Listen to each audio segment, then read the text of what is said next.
नमस्कार। Follow up के इस लाइव में आपका स्वागत है। आप देख रहे होंगे चूँकि बारिश बहुत तेज़ हो रही है और ऐसे में कोई विकल्प नहीं है कि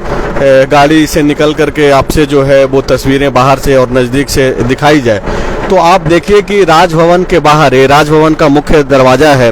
और उसके बाहर जो यूपीए गठबंधन के लोग अब से महज थोड़ी देर पहले राजभवन जाकर के राज्यपाल से मुलाकात करने गए थे, वो अब निकलने लगे हैं। और इस मुलाकात में क्या कुछ हुआ है वो डिटेल्स से जो है एक एक करके मैं आपको बताते चल रहा हूँ। जो मैं बोलूँगा वो अपनी तरफ से या फिर कोई सूत्रों के हवाले से बात नहीं है, बाकायदा यूपीए की ओर से जो है एक प्रेस नोट्स हम लोगों को दिया गया है जो मेरे हाथ में है। और कुल मिलाकर के अगर उसका संक्षेपण में अगर हम बताएं तो वो दरअसल यह चीज़ को लेकर के है, ये जो पूरी मुलाकात है वो इस बात को लेकर के है कि ये जो बीते 25 अगस्त को जिस तरीके से मीडिया में खबरें आई खनन पट्टे मामले को लेकर के कि चुनाव आयोग ने अपना मंतव्य राज्यपाल रमेश बैस को सौंप दिया है, और वो सूत्रों के हवाले से जो खबरें चली राजभवन के सूत्रों से कि मुख्यमंत्री हेमंत सोरेन की विधायकी समाप्त कर दी गई है। हालांकि ये बंद लिफाफा आधिकारिक तौर पे अब तक नहीं खुल पाया है और इस बीच जो राजनीतिक घटनाक्रम हो रहे हैं, चाहे वो बीजेपी के द्वारा मुख्यमंत्री का इस्तीफा मांगा जाना या फिर जो एक असमंजस की स्थिति उत्पन्न हुई है, इसी सब सवालों को लेकर के जो आपके भी जेहन में चल रहा है, इन्हीं मुद्दों को लेकर के ये मुलाकात हुई। और इस मुलाकात में राज्यपाल से बाकायदा यह आग्रह किया गया है कि भाई अगर किसी भी तरीके की जो संशय बन रही है, चूंकि राज्यपाल सर्वे सर्वा हैं और उनके पास ये मंतव्य आया है चुनाव आयोग से, और अगर कुछ ऐसा चीज है जो कि मीडिया में चल रही है और जिससे खास करके मुख्यमंत्री हेमंत सोरेन की सरकार पे जिस तरीके से उसका इम्पैक्ट पड़ रहा है, उसके बचने के लिए राजभवन से यह मुलाकात इसलिए था कि भाई आप स्पष्ट कीजिए, यानी कि अगर ऐसा कुछ है तो आप यह तय कर दीजिए या खुले तौर पे जो है आप बताइए कि क्या ऐसा ही चल रहा है। आप इसको लेकर के आप देखिए कि लगातार आप, और ये पहली दफा नहीं है कि राजभवन से खुलकर के सवाल किया जा रहा है। आपको याद होगा कि मुख्यमंत्री हेमंत सोरेन के आवास से, सरकारी आवास से, वहां पर यूपीए के नेताओं और खास करके मुख्यमंत्री हेमंत सोरेन के जो कैबिनेट में साथी मंत्री हैं वो लोग और कई विधायक जो यूपीए से जीत करके आए हैं अलग अलग दलों से, वो लोग बैठ करके बाकायदा उन्होंने राजभवन को चेतावनी भी दिया था और सवाल भी किया था कि अगर इस तरीके की कोई चीज है तो आप स्पष्ट कीजिए। आप डिले पॉलिटिक्स करके बीजेपी को जो स्पेस दे रहे हैं हॉर्स ट्रेडिंग को लेकर के, वो सही नहीं है। और आज इन्हीं सवालों को लेकर के राज्य भवन में यूपीए का एक प्रतिनिधि मंडल, जिसमें कि धीरज साहू जो कि कांग्रेस से राज्यसभा सांसद हैं, उसके अलावा गीता कोड़ा जो कि सांसद हैं कांग्रेस पार्टी की, इसके अलावा विजय हंसदा जो कि जेएमएम के सांसद हैं, बंधु तिर्की जो झारखंड कांग्रेस के कार्यकारी अध्यक्ष हैं, और जेएमएम के दो नेता विनोद पांडे और सुप्रियो भट्टाचार्य, ये सारे लोग जो है आज राजभवन गए थे। और ये जो देखिए मुख्य दरवाजे पे जो है भीड़ लगी हुई है, और ये जो यूपीए का जो प्रतिनिधि मंडल गया है वो दरअसल इन्हीं सारे सवालों को लेकर के है कि भाई ये चल क्या रहा है। क्योंकि इन लोगों का स्पष्ट रूप से कहना है, जो प्रेस नोट्स हम लोगों को दिया गया है यूपीए की तरफ से, उसमें बाकायदा ये लिखा गया है कि ये जो राजभवन के सोर्सेज के द्वारा ये चलाया जा रहा है, और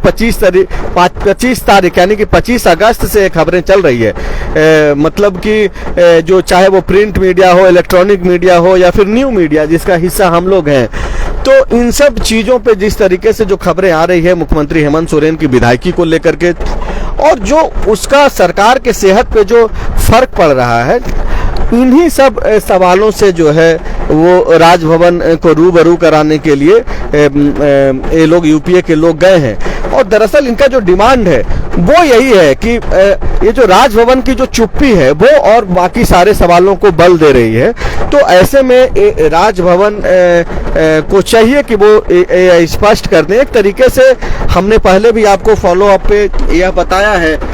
अलग वीडियो के जरिए कि एक डिमांड आज मिल करके सौंपा जाएगा कि भाई आप स्पष्ट कर दीजिए कि क्या हो रहा है और क्या नहीं हो रहा है। अगर कोई लिफाफा नहीं आया है तो वो भी बताना चाहिए। और राजभवन की जिम्मेवारी भी है, जैसा कि यूपीए के लोग ये कह रहे हैं कि अगर राज्य में इस तरीके की अस्थिरता की बातचीत आ रही है जहां पे, और इन्हीं खबरों के आधार पर बीजेपी अगर इस्तीफा मांग रही है,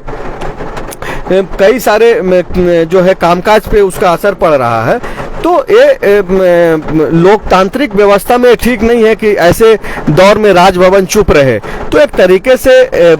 अब यूपीए के जो लोग हैं उनका धैर्य टूट गया है। ये जो सब्र था पिछले 7 दिनों से कि आज लिफाफा खुलेगा, कल लिफाफा खुलेगा, और चूंकि ये सारा का सारा जो है अभी सस्पेंस बना हुआ है और राजभवन जब तक चुप रहेगा, राजभवन के तरफ से जब तक कुछ स्पष्ट नहीं किया जाएगा तब तक ये जो सस्पेंस है वो बना रहेगा। और आप इसकी गंभीरता को आप इससे भी समझ सकते हैं कि बाकायदा यूपीए के ज्यादातर विधायक, तकरीबन 32 विधायक जो है वो आज के डेट में रायगढ़ में हैं, और वो सिर्फ और सिर्फ इसीलिए है कि और एक खबर ये निकल करके आ रही है जो काफी महत्वपूर्ण है, वो ये है कि राज्यपाल ने स्वीकार किया है कि इलेक्शन कमीशन से पत्र मिला है और कई बिंदुओं पर विशेषज्ञों से राय ली जा रही है। जल्द ही इसको लेकर के राजभवन जो है चीजें स्पष्ट कर देगा। तो अब जबकि वहाँ से लोग जब मिल करके निकल रहे हैं, उनसे जो हमारी बातचीत होगी तो फिर से हम लोग एक लाइव आकर के जो है यह कोशिश करेंगे कि आप तक सारी चीज़ें बताई जाए और आपके मन में भी जो सवाल चल रहा है खास करके झारखंड सरकार को लेकर के और मुख्यमंत्री हेमंत सोरेन की विधायकी को लेकर के, वो जरूर हम लोग फिर से लाइव के जरिए आपको बताएंगे। तो फिलहाल इंतज़ार कीजिए। और जो प्रेस नोट्स हम लोगों को दिया गया था, चूंकि यही चीज़ें जो है लेकर के राज्यपाल के पास भी जाया गया है, तो ऐसे में बेहद ज़रूरी था कि आप तक इन बातों को पहुंचाई जाए। और जो खबरें आ रही है वो काफ़ी महत्वपूर्ण है। एक तरीके से राज्यपाल ने स्वीकार कर लिया है यूपीए प्रतिनिधि मंडल के समक्ष कि उनको चुनाव आयोग से एक लेटर आया है, यानी कि सीएम हेमंत सोरेन के मसले में जो मंतव्य राजभवन ने चुनाव आयोग से मांगा था, वो लंबी सुनवाई के बाद जिस तरीके से हम लोग लगातार खबरें चला रहे थे कि राजभवन के पास लिफाफा आ गया है, तो एक चीज़ तो स्पष्ट हो गया है कि लिफाफा आ गया है। लिफाफा को लेकर के जो और उस पे जो काम करना चाहिए, लिफाफा में जो बातें हैं उस पे काम हो रहा है, और राजभवन ने कहा है कि भाई आप थोड़ा इंतजार कीजिए, हम लोग जल्द ही चीज़ें स्पष्ट करेंगे। तो फिलहाल इस लाइव में इतना ही, और जैसे ही हमारी जो बातचीत होती है जो प्रतिनिधि मंडल के लोग गए हुए हैं अंदर, तब फिर जो है आपके पास दोबारा हम लोग जो है लाइव आएंगे। शुक्रिया।